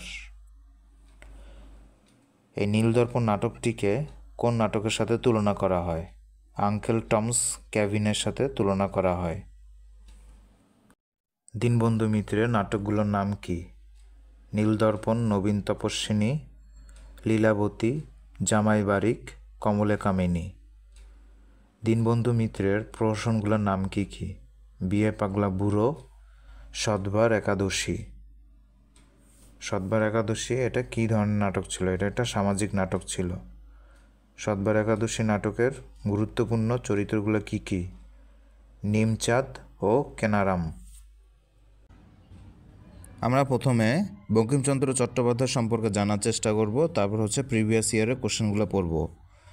Bankimchandra Chattopadhyay 1838 সালের 27 জুন 24 পরগনা অন্তর্গত নৈহাটির কাঁঠালপাড়া গ্রামে জন্মগ্রহণ করেন বঙ্কিমচন্দ্র চট্টোপাধ্যায়। এখানে কিন্তু গুরুত্বপূর্ণ বঙ্কিমচন্দ্র চট্টোপাধ্যায় কবে এবং কোথায় জন্মগ্রহণ করেন। 1838 সালের 27 জুন জন্মগ্রহণ করেন, তাই এই তারিখটা অবশ্যই মনে রাখার চেষ্টা করবেন। এবং সেই সাথে কোথায় জন্মগ্রহণ করেন? নৈহাটির কাঁঠালপাড়া গ্রামে জন্মগ্রহণ করেন। নৈহাটির কাঁঠালপাড়া গ্রামে জন্মগ্রহণ করেন। বঙ্কিমচন্দ্রের বাবার নাম কি? বঙ্কিমচন্দ্রের বাবার নাম যাদবচন্দ্র চট্টোপাধ্যায়। তার বাবা কি করতেন? তার বাবা মেদিনীপুরের কালেক্টর ছিলেন। বাংলা সাহিত্যের নবজাগরণের পথিকৃৎ এবং বাংলা সাহিত্যের সাহিত্য সম্রাট বলা হয় কাকে? বলা হয় বঙ্কিমচন্দ্র চট্টোপাধ্যায়কে। বঙ্কিমচন্দ্র চট্টোপাধ্যায় একাধারে সরকারি কর্মকর্তা, প্রাবন্ধিক, ঔপন্যাসিক এবং সাংবাদিক ছিলেন। পরীক্ষায় আসতে পারে যে বাংলা সাহিত্যের কোন ব্যক্তি একাধারে সরকারি কর্মকর্তা এবং ঔপন্যাসিক ছিলেন? তিনি হবেন বঙ্কিমচন্দ্র চট্টোপাধ্যায়। বঙ্কিমচন্দ্র চট্টোপাধ্যায়ের ছদ্মনাম কি? বঙ্কিমচন্দ্র চট্টোপাধ্যায়ের ছদ্মনাম কমলাকান্ত। এখন বঙ্কিমচন্দ্র চট্টোপাধ্যায়ের উপন্যাসগুলো খুবই গুরুত্বপূর্ণ, কারণ বঙ্কিমচন্দ্র চট্টোপাধ্যায় থেকে কোশ্চেন আসলে উপন্যাস থেকেই কোশ্চেন আসার সম্ভাবনা 99%। ঠিক আছে। বাংলা সাহিত্যের প্রথম সার্থক ঔপন্যাসিক বলা হয় কাকে? বাংলা সাহিত্যের প্রথম সার্থক ঔপন্যাসিক বলা হয় বঙ্কিমচন্দ্র চট্টোপাধ্যায়কে। বঙ্কিমচন্দ্র চট্টোপাধ্যায়ের প্রথম উপন্যাস কি? প্রথম উপন্যাস রাজমোহনস ওয়াইফ। এটি একটি ইংরেজি উপন্যাস। বঙ্কিমচন্দ্র চট্টোপাধ্যায়ের সার্থক উপন্যাস কোনটি? সার্থক উপন্যাস দুর্গেশ নন্দিনী। দুর্গেশ নন্দিনী উপন্যাসের গুরুত্বপূর্ণ দুটি চরিত্র আয়েশা আর তিলোত্তমা। কপালকুণ্ডলা। কপালকুণ্ডলা বাংলা সাহিত্যের প্রথম রোমান্টিক উপন্যাস। যদি বলা হয় বাংলা সাহিত্যের প্রথম রোমান্টিক উপন্যাস কোনটি, সেটা হবে কপালকুণ্ডলা। কপালকুণ্ডলা এর গুরুত্বপূর্ণ চরিত্রগুলো কপালকুণ্ডলা এবং নবকুমার। এবং এই উপন্যাসে একটা গুরুত্বপূর্ণ সংলাপ তুমি অধম, তাই বলি আমি উত্তম হইব না কেন। কমলাকান্তের উইল, এটি বঙ্কিমচন্দ্র চট্টোপাধ্যায়ের সর্বশ্রেষ্ঠ উপন্যাস। এই উপন্যাসে গুরুত্বপূর্ণ দুটি চরিত্র হলো রোহিণী আর গোবিন্দলাল। সীতারাম। সীতারাম বঙ্কিমচন্দ্র চট্টোপাধ্যায়ের সর্বশেষ উপন্যাস। এটি একটি রাজনৈতিক উপন্যাস। বিষবৃক্ষ। বিষবৃক্ষর গুরুত্বপূর্ণ দুটি উপন্যাস বিষবৃক্ষ একটা সামাজিক উপন্যাস। এর গুরুত্বপূর্ণ দুটি চরিত্র কুন্দন নন্দিনী, নগেন্দ্রনাথ। ত্রয়ী উপন্যাস, তিনটা ত্রয়ী উপন্যাস আছে। একত্রে এই তিনটে উপন্যাসকে ত্রয়ী উপন্যাস বলা হয়। আনন্দমঠ, দেবী চৌধুরানী, সীতারাম। রজনী বাংলা সাহিত্যের প্রথম মনস্তাত্ত্বিক উপন্যাস। গ্রিন কালারে হাইলাইট করে দেওয়া আছে সেগুলো প্রিভিয়াস বিভিন্ন পরীক্ষাতে আসছিল, এই জন্য এখানে গ্রিন কালারে হাইলাইট করে দেওয়া আছে, তাই সেগুলো আরও বেশি করে পড়ে ফেলবেন। বাংলা সাহিত্যের প্রথম মনস্তাত্ত্বিক গ্রন্থ কোনটি? বাংলা সাহিত্যের প্রথম মনস্তাত্ত্বিক গ্রন্থ হবে রজনী। এছাড়াও আরও কিছু গুরুত্বপূর্ণ উপন্যাস মৃণালিনী, রাধারানী, রাজসিংহ, যুগলাঙ্গরীয়, চন্দ্রশেখর, ইন্দিরা। এখন বঙ্কিমচন্দ্র চট্টোপাধ্যায়ের প্রবন্ধগুলোর নামের তালিকা: কমলাকান্তের দপ্তর, কৃষ্ণচরিত্র, বিজ্ঞান রহস্য, সাম্য। এই সাম্যটা গুরুত্বপূর্ণ। অনেকে সাম্য দেখলে ভাবে যে এটা হয়তো কাজী নজরুল ইসলামের কোনো প্রবন্ধ গ্রন্থ, কিন্তু না, সাম্য হচ্ছে বঙ্কিমচন্দ্র চট্টোপাধ্যায়ের একটা প্রবন্ধ গ্রন্থ। ঠিক আছে, এরকম কনফিউশন জিনিসগুলো কিন্তু পরীক্ষাতে দিয়ে দিবে, তাই ভালো করে পড়ে ফেলবেন। মুচিরাম গুড়ের জীবনচরিত, লোকরহস্য, বিবিধ প্রবন্ধ। বঙ্কিমচন্দ্র চট্টোপাধ্যায় সম্পাদিত গ্রন্থাবলীর নামের তালিকা হচ্ছে: দীনবন্ধু মিত্রের জীবনী, সঞ্জীবচন্দ্র চট্টোপাধ্যায়ের জীবনী, বাংলা সাহিত্যের প্যারীচাঁদ মিত্রের স্থান। বঙ্কিমচন্দ্র চট্টোপাধ্যায় থেকে প্রিভিয়াসলি যে সকল কোশ্চেনগুলো আসছিল সেগুলো এখানে দিয়ে দেওয়া হলো। কমলাকান্তের দপ্তর কোন শ্রেণীর রচনা? এটি একটি রম্য রচনা। সাম্য গ্রন্থের লেখককে? সাম্য গ্রন্থের লেখক হচ্ছে বঙ্কিমচন্দ্র চট্টোপাধ্যায়। অনেকে কনফিউজ হয়ে এটাকে কাজী নজরুল ইসলাম দিয়ে দিলেই ভুল হয়ে যাবে। ঠিক আছে, বাংলা সাহিত্যের প্রথম সার্থক উপন্যাস কোনটি? প্রথম সার্থক উপন্যাস হচ্ছে দুর্গেশ নন্দিনী। সাহিত্য সম্রাট হিসেবে খ্যাত কোন লেখক? বঙ্কিমচন্দ্র চট্টোপাধ্যায়। বঙ্কিমচন্দ্র চট্টোপাধ্যায়ের ঐতিহাসিক উপন্যাস কোনটি? রাজসিংহ। বঙ্কিমচন্দ্রের নায়িকা প্রধান উপন্যাস কোনটি? রাজসিংহ। বাংলা সাহিত্যের প্রথম রোমান্টিক উপন্যাসের নাম কি? কপালকুণ্ডলা। কপালকুণ্ডলা উপন্যাসের নায়ক কে? নায়কের নাম হচ্ছে নবকুমার আর নায়িকার নাম হচ্ছে কপালকুণ্ডলাই। কমলাকান্তের দপ্তর গ্রন্থটি কার লেখা? গ্রন্থটি হচ্ছে বঙ্কিমচন্দ্র চট্টোপাধ্যায়ের লেখা। 10 নম্বর কোশ্চেন, বিষবৃক্ষ বঙ্কিমচন্দ্রের কোন শ্রেণীর নাটক? এটা একটি সামাজিক নাটক। বাংলা সাহিত্যের প্রথম সার্থক উপন্যাস কোনটি? প্রথম সার্থক উপন্যাস হচ্ছে দুর্গেশ নন্দিনী। বাংলা সাহিত্যের প্রথম সার্থক ঔপন্যাসিককে? বঙ্কিমচন্দ্র চট্টোপাধ্যায়। আনন্দমঠ উপন্যাসের লেখককে? বঙ্কিমচন্দ্র চট্টোপাধ্যায়। কুন্দনন্দিনী কোন উপন্যাসের চরিত্র? বিষবৃক্ষ। কৃষ্ণকান্তের উইল কোন ধরনের রচনা? এটি একটি সামাজিক উপন্যাস। কপালকুণ্ডলা কোন ধরনের উপন্যাস? এটি একটি রোমান্সমূলক উপন্যাস। বঙ্কিমচন্দ্র চট্টোপাধ্যায় সম্পাদিত পত্রিকার নাম কি? বঙ্গদর্শন। বঙ্কিমচন্দ্র চট্টোপাধ্যায় সম্পাদিত পত্রিকার নাম কি? বঙ্গদর্শন। দুর্গেশ নন্দিনী শব্দের অর্থ কি? দুর্গ প্রধানের কন্যা। বঙ্কিমচন্দ্র চট্টোপাধ্যায় পেশায় কী ছিলেন? তিনি পেশায় ডেপুটি ম্যাজিস্ট্রেট ছিলেন। বঙ্কিমচন্দ্র চট্টোপাধ্যায়ের প্রথম উপন্যাস কোনটি? প্রথম উপন্যাস হচ্ছে দুর্গেশ নন্দিনী। বাংলা উপন্যাস সাহিত্যের প্রতিষ্ঠাতা পুরুষকে বা ঔপন্যাসিককে? এর সবগুলোর অ্যান্সার হচ্ছে বঙ্কিমচন্দ্র চট্টোপাধ্যায়। দেবী চৌধুরানী উপন্যাসটির রচয়িতা কে? দেবী চৌধুরানী লিখেছেন বঙ্কিমচন্দ্র চট্টোপাধ্যায়। রাজমোহনস ওয়াইফ গ্রন্থের লেখককে? গ্রন্থের লেখক হচ্ছে বঙ্কিমচন্দ্র চট্টোপাধ্যায়। বঙ্কিমচন্দ্রের ত্রয়ী উপন্যাস কোনগুলো? ত্রয়ী উপন্যাস হলো 3টা: সীতারাম, দেবী চৌধুরানী, আনন্দমঠ। 26শে সেপ্টেম্বর 1820 সাল থেকে 29শে জুলাই 1891 সাল হচ্ছে ঈশ্বরচন্দ্র বিদ্যাসাগরের জীবনকাল। ঠিক আছে, 1820 সালে তিনি জন্মগ্রহণ করেন। এটা কয়েকটা পরীক্ষাতে এর আগে আসছিল। আবার হচ্ছে তিনি কোথায় জন্মগ্রহণ করেন সেটাও এর আগে আসছিল, যে মেদিনীপুর জেলার বীরসিংহ গ্রামে তিনি জন্মগ্রহণ করেন। বর্তমান পশ্চিম মেদিনীপুর জেলার বীরসিংহ গ্রামে জন্মগ্রহণ করেন। বীরসিংহ সেই সময় হুগলি জেলার অন্তর্ভুক্ত ছিল। ঈশ্বরচন্দ্রের পিতামহ রামজয় তর্কভূষণ ছিলেন সুপণ্ডিত এবং বলিষ্ঠ দৃঢ়চেতা পুরুষ। ইনি ঈশ্বরচন্দ্রের নামকরণ করেছিলেন। 19 শতকের বিশিষ্ট বাঙালি শিক্ষাবিদ, সমাজ সংস্কারক ও গদ্যকার ছিলেন ঈশ্বরচন্দ্র বিদ্যাসাগর। তার প্রকৃত নাম ঈশ্বরচন্দ্র বন্দ্যোপাধ্যায়। এটা কয়েকবারে বিভিন্ন পরীক্ষাতে আসছিল যে ঈশ্বরচন্দ্র বিদ্যাসাগরের প্রকৃত নাম কি। প্রকৃত নাম হচ্ছে ঈশ্বরচন্দ্র বন্দ্যোপাধ্যায়। সংস্কৃত ভাষা ও সাহিত্যে অগাধ পাণ্ডিত্যের জন্য প্রথম জীবনেই লাভ করেন বিদ্যাসাগর উপাধি। সংস্কৃত ছাড়াও বাংলা ও ইংরেজি ভাষায় বিশেষ ব্যুৎপত্তিও ছিল তার। তিনি প্রথম বাংলা লিপি সংস্কার করে তাকে যুক্তিবহ করে তোলেন। এটাও বিভিন্ন পরীক্ষাতে আসছিল, কে প্রথম বাংলা লিপি সংস্কার করেন? ঈশ্বরচন্দ্র বিদ্যাসাগর। এজন্য ঈশ্বরচন্দ্র বিদ্যাসাগরকে জ্যোতিচিহ্নের জনকও বলা হয়। বাংলা গদ্যের প্রথম সার্থক রূপকারও তিনি। ঠিক আছে, বাংলা গদ্যের জনককে? সেটার অ্যান্সারও হবে ঈশ্বরচন্দ্র বিদ্যাসাগর। বাংলা লিপি সংস্কার করেন কে? ঈশ্বরচন্দ্র বিদ্যাসাগর। জ্যোতিচিহ্ন আবিষ্কার করেন কে? সেটার অ্যান্সার হবে ঈশ্বরচন্দ্র বিদ্যাসাগর। তারপর বিদ্যাসাগরের রচনাবলী, গ্রন্থাবলী। শিক্ষামূলক তিনি গ্রন্থ লিখেছেন গুরুত্বপূর্ণ 4টা। একটা হচ্ছে বর্ণপরিচয়, বর্ণপরিচয় প্রথম ও দ্বিতীয় ভাগ। আরেকটা হচ্ছে ঋজুপাঠ, প্রথম দ্বিতীয় তৃতীয় ভাগ।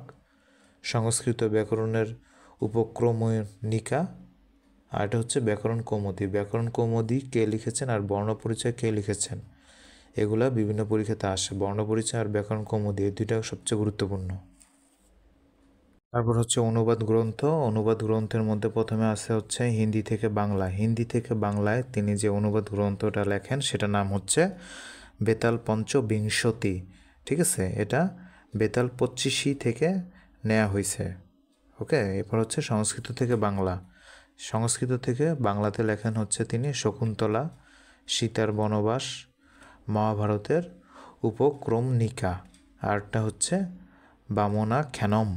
আবার হচ্ছে ইংরেজি থেকে বাংলাতেও তিনি আনেন কয়েকটা, বাংলার ইতিহাস, জীবনচরিত, নীতিবোধ, বোধোদয়, কথামালা, চরিতাবলী, ভ্রান্তিবিলাস। ইংরেজি গ্রন্থ poetical selection, selection from Goldsmith, selections from English literature. আবার তিনি কিছু মৌলিক গ্রন্থ লিখেছেন।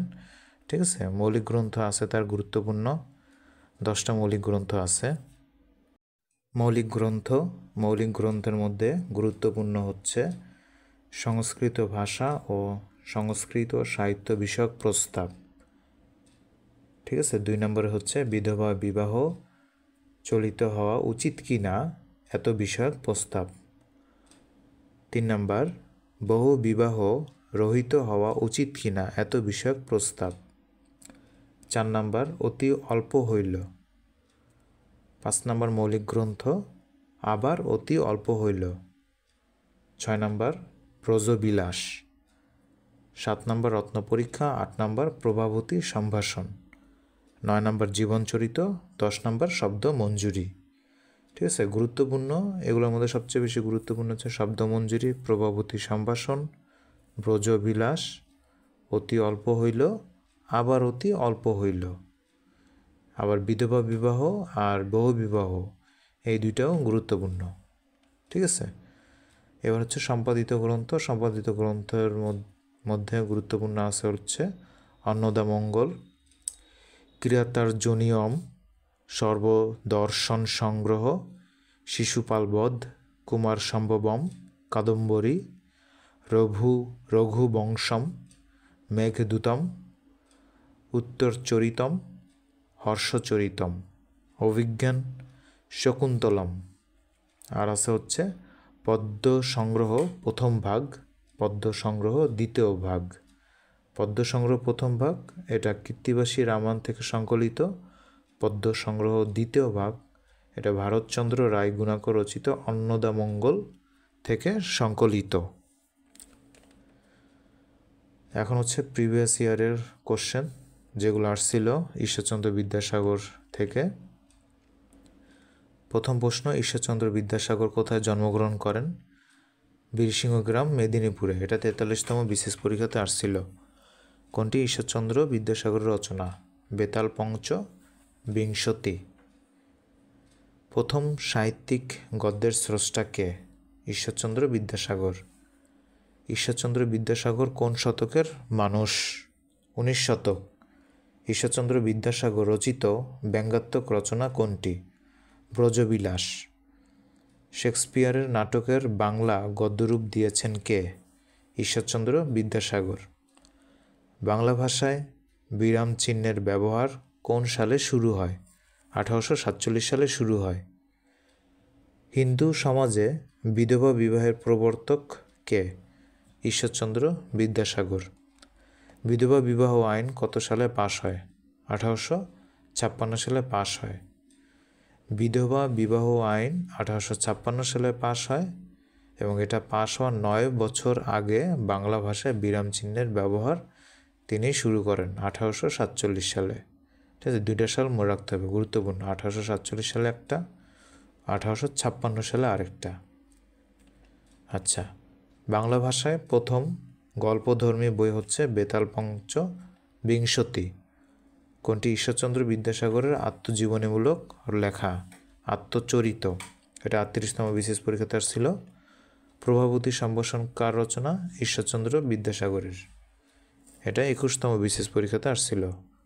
প্রভাবতী সম্ভাষণ কার রচনা? ঈশ্বরচন্দ্র বিদ্যাসাগরের রচনা। বাংলা লিপির সংস্কারে বিশেষ ভূমিকা রেখেছেন কে? ঈশ্বরচন্দ্র বিদ্যাসাগর। ঈশ্বরচন্দ্র বিদ্যাসাগরের পারিবারিক নাম কি? ঈশ্বরচন্দ্র বন্দ্যোপাধ্যায়। ঈশ্বরচন্দ্র বিদ্যাসাগর জন্মগ্রহণ করেন কত সালে? 1820 সালে। ঠিক আছে। কোন গ্রন্থ প্রকাশের মাধ্যমে বাংলা সাহিত্যের নতুন যুগের সূচনা হয়? বেতাল পঞ্চবিংশতি। কোন গ্রন্থ প্রকাশের মাধ্যমে বাংলা সাহিত্যের নতুন যুগের সূচনা হয়? বেতাল পঞ্চবিংশতি। শকুন্তলা কার লেখা গ্রন্থ? ঈশ্বরচন্দ্র বিদ্যাসাগরের। বিধবা বিবাহ রহিতকরণে কে কলমযুদ্ধ শুরু করেন? ঈশ্বরচন্দ্র বিদ্যাসাগর।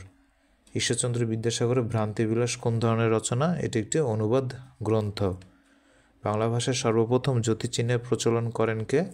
ঈশ্বরচন্দ্র বিদ্যাসাগর। 1855 সালে বিদ্যাসাগরের লেখা কোন বইটি ক্লাসিক মর্যাদা লাভ করে? বর্ণপরিচয়। 1855 সালে বিদ্যাসাগরের লেখা কোন বইটি ক্লাসিক মর্যাদা লাভ করে? বর্ণপরিচয়। বর্ণপরিচয়ের লেখক কে? ঈশ্বরচন্দ্র বিদ্যাসাগর। নিচের কোন গ্রন্থে প্রথম বিরাম চিহ্ন বা জ্যোতিচিহ্নের সার্থক প্রয়োগ করা হয়? সীতার বনবাস এই গ্রন্থে প্রথম করা হয়। ঈশ্বরচন্দ্র বিদ্যাসাগরের পারিবারিক পদবী কোনটি? বন্দ্যোপাধ্যায়। ঈশ্বরচন্দ্র বিদ্যাসাগরের রামায়ণের অযোধ্যা কাণ্ড এর বঙ্গানুবাদ কোনটি? এটি হচ্ছে ঋজুপাঠ। ঋজুপাঠের দ্বিতীয় ভাগ। বাংলা গদ্যে প্রথম বিরাম চিহ্ন বা জ্যোতিচিহ্ন ব্যবহারের কৃতিত্ব কার? ঈশ্বরচন্দ্র বিদ্যাসাগরের। বাংলা গদ্য সাহিত্যের প্রথম শোকগাথা কোনটি? প্রভাবতী সম্ভাষণ। ঈশ্বরচন্দ্র বিদ্যাসাগরের মৌলিক রচনা কোনটি? প্রভাবতী সম্ভাষণ। তাহলে প্রভাবতী সম্ভাষণ এটা একটা মৌলিক রচনা এবং সেই সাথে এটা একটি শোকগাথা এবং এটা বাংলা সাহিত্যের প্রথম শোকগাথা। ঠিক আছে। যদি বলা হয় বাংলা গদ্য সাহিত্যের প্রথম শোকগাথা কে লেখেন, সেটাও হবে ঈশ্বরচন্দ্র বিদ্যাসাগর। এটার নাম কি? প্রভাবতী সম্ভাষণ। তাহলে প্রভাবতী সম্ভাষণ দিয়ে চারটা জিনিস মনে রাখতে হবে। প্রভাবতী সম্ভাষণ এটা মৌলিক রচনা, এটি প্রথম শোকগাথা, এটা ঈশ্বরচন্দ্র বিদ্যাসাগর লিখেছেন। বাংলা ভাষায় বাক্যের অর্থ উদ্ধারের সুবিধার্থে কে প্রথম দাড়ি, কমা, সেমিকোলন ইত্যাদির প্রবর্তন করেন? ঈশ্বরচন্দ্র বিদ্যাসাগর। কোনটি ঈশ্বরচন্দ্র বিদ্যাসাগরের রচনা? শকুন্তলা। ঈশ্বরচন্দ্র বিদ্যাসাগরের ভ্রান্তিবিলাস কোন নাটকের গদ্য অনুবাদ? Comedy of errors. তো ভ্রান্তিবিলাস কোন নাটকের গদ্য অনুবাদ? কমেডি অফ এরর্সের। ঠিক আছে। ঈশ্বরচন্দ্রকে কোন প্রতিষ্ঠান বিদ্যাসাগর উপাধি দেন? সংস্কৃত কলেজ। সংস্কৃত কলেজ থেকে ঈশ্বরচন্দ্র বিদ্যাসাগর উপাধি পান। কোন রচনাটি ঈশ্বরচন্দ্র বিদ্যাসাগরের? প্রভাবতী সম্ভাষণ। বাংলা গদ্যের জনককে? ঈশ্বরচন্দ্র বিদ্যাসাগর। শকুন্তলা কে লেখেন? ঈশ্বরচন্দ্র বিদ্যাসাগর। ঈশ্বরচন্দ্র বিদ্যাসাগরের কোন গ্রন্থটি বাংলায় অনুবাদ করেন? ভ্রান্তিবিলাস। ভ্রান্তিবিলাসকে বাংলায় অনুবাদ করেন। আর ভ্রান্তিবিলাস কোন নাটকের অনুবাদ? কমেডি অফ এরর্সের অনুবাদ। বাংলা ভাষার প্রথম আত্মজীবনীমূলক গ্রন্থ কোনটি? বিদ্যাসাগর রচিত। ঠিক আছে, বা আত্মরচিত। ঈশ্বরচন্দ্র বিদ্যাসাগরকে কবে বিদ্যাসাগর উপাধি দেওয়া হয়? 1839 সালে তাকে বিদ্যাসাগর উপাধি দেওয়া হয়। শকুন্তলার অনুবাদককে? শকুন্তলার অনুবাদক হচ্ছে ঈশ্বরচন্দ্র বিদ্যাসাগর। ঠিক আছে। তাহলে ঈশ্বরচন্দ্র বিদ্যাসাগর থেকে গুরুত্বপূর্ণ 4টা সাল মনে রাখতে হবে। 4টা সালের মধ্যে প্রথম হচ্ছে 1820 সাল। 1820 সালে ঈশ্বরচন্দ্র বিদ্যাসাগর জন্মগ্রহণ করেন। সেকেন্ডে মনে রাখতে হবে 1839 সাল। 1839 সালে ঈশ্বরচন্দ্রকে বিদ্যাসাগর উপাধি দেওয়া হয়। সেকেন্ড সাল তাহলে কি 1839 সালে ঈশ্বরচন্দ্রকে বিদ্যাসাগর উপাধি দেওয়া হয়। আর প্রথম সালটা হচ্ছে 1820 সালে ঈশ্বরচন্দ্র বিদ্যাসাগর জন্মগ্রহণ করেন। 3 নম্বর সাল যেটা মনে রাখতে হবে সেটা হচ্ছে 1847 সালে ঈশ্বরচন্দ্র বিদ্যাসাগর বিরাম চিহ্ন আবিষ্কার করেন। ঠিক আছে, 1847 সালে। 1847-এর পর 9 বছর পর 1856 সালে বিধবা বিবাহ আইন পাশ হয়। তাহলে 4টা সাল, 1820 সাল, 1839 সাল, 1847 সাল, 1856 সাল। ঠিক আছে, 1820 সালে ঈশ্বরচন্দ্র বিদ্যাসাগর জন্মগ্রহণ করেন। 1839 সালে ঈশ্বরচন্দ্র বিদ্যাসাগরকে বিদ্যাসাগর উপাধি দেওয়া হয় সংস্কৃত কলেজ থেকে। 1847 সালে বিরাম চিহ্ন ব্যবহার শুরু হয়। 1856 সালে বিধবা বিবাহ আইন পাশ হয়। এই 4টা সাল গুরুত্বপূর্ণ, যে কোনো একটা সাল পরীক্ষাতে চলে আসতে পারে, যে কোনো পরীক্ষাতে। ঠিক আছে।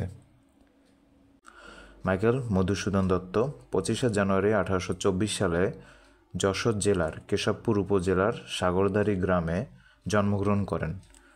মাইকেল মধুসূদন দত্ত কত সালে জন্মগ্রহণ করেন, কোন জেলায় জন্মগ্রহণ করেন এবং কোন গ্রামে জন্মগ্রহণ করেন, এই 3টা খুব গুরুত্বপূর্ণ। 1824 সাল, যশোর জেলা, আর হচ্ছে সাগরদাড়ি গ্রাম। এই 3টা জিনিস বিভিন্ন পরীক্ষাতে আসছিল। যদি একটু কঠিন কোশ্চেন করতে চায় তাহলে কোন উপজেলা জন্মগ্রহণ করেছেন সেটাও পরীক্ষায় চলে আসতে পারে। ঠিক আছে, কেশবপুর উপজেলা জন্মগ্রহণ করেন। তিনি বাংলা সাহিত্যে আধুনিকতার প্রবর্তক। তিনি বাংলা সাহিত্যে কিসের প্রবর্তক? আধুনিকতার প্রবর্তক। তিনি প্রথম বাংলা সাহিত্যে অমিত্রাক্ষর ছন্দের প্রবর্তন করেন। কে প্রথম বাংলা সাহিত্যে অমিত্রাক্ষর ছন্দের প্রবর্তন করেন? মাইকেল মধুসূদন দত্ত।